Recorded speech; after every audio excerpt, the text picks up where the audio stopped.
देश भर में मजदूरों के आक्रोश के बीच नीमच में ट्रेड यूनियनों के संयुक्त मोर्चा और संयुक्त किसान मोर्चा ने शुक्रवार को कलेक्टर कार्यालय पर मोदी सरकार की नीतियों के खिलाफ जोरदार प्रदर्शन किया।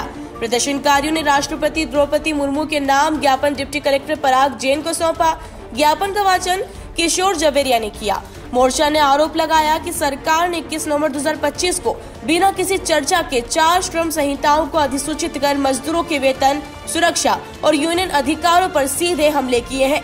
साथ ही भारत ब्रिटेन CETA समझौता को देश की खाद्य सुरक्षा, स्वास्थ्य सेवाओं और आर्थिक आत्मनिर्भरता के लिए गंभीर खतरा बताया गया।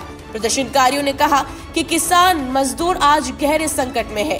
MSP में मामूली बढ़ोतरी, धान की खरीद ठप, मंडियों और FCI का बढ़ता निजीकरण, कॉन्ट्रैक्ट फार्मिंग और डिजिटल एग्रीकल्चर मिशन के जरिए खेती को कॉर्पोरेट नियंत्रण में धकेला जा रहा है।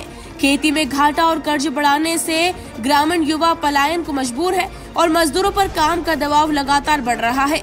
मोर्चा ने जोर देकर कहा कि 4 श्रम संहिताएं रद्द हो, C2 प्लस 50% फॉर्मूले पर कानूनी MSP, राष्ट्रीय न्यूनतम वेतन 26,000, 10,000 पेंशन, किसानों मजदूरों की पूरी कर्ज माफी, सार्वजनिक उपक्रमों का निजीकरण रोकने, मनरेगा में 200 दिन काम और 700 रुपए मजदूरी तथा भविष्य के सभी व्यापार समझौतों की संसदीय समीक्षा अनिवार्य की जाए। महिलाओं, दलितों, आदिवासियों और अल्पसंख्यकों पर बढ़ती हिंसा रोकने के लिए कड़े कानूनों की भी मांग उठाई गई।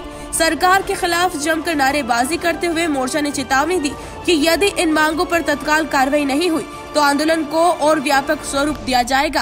नवंबर को देश की जो कॉर्पोरेट परस्त सरकार है, भारतीय जनता पार्टी की केंद्र सरकार, उसने जो है 1926 से स्थापित श्रम कानूनों में परिवर्तन करते हुए और उनको ख़त्म करते हुए श्रम कानूनों को समाप्त कर दिया है और 4 नए लेबर कोड बना दिए हैं जो भारत के मजदूरों को गुलामी की ओर धकेलने का एक साजिश है।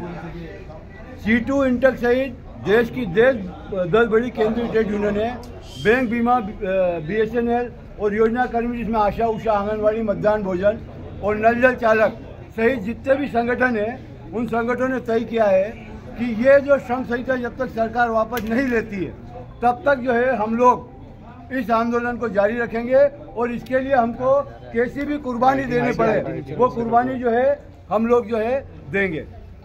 और इसी तारतम्य में कल हम लोगों ने इसके गजट नोटिफिकेशन की प्रतियों को जलाया है और आज हम यहाँ कलेक्टर कार्यालय में राष्ट्रपति, महामहिम राष्ट्रपति के नाम से ज्ञापन देने आए हैं और इस ज्ञापन के बाद हमने सरकार को चेतावनी दे दी है और आंदोलन आगे और सघन होगा।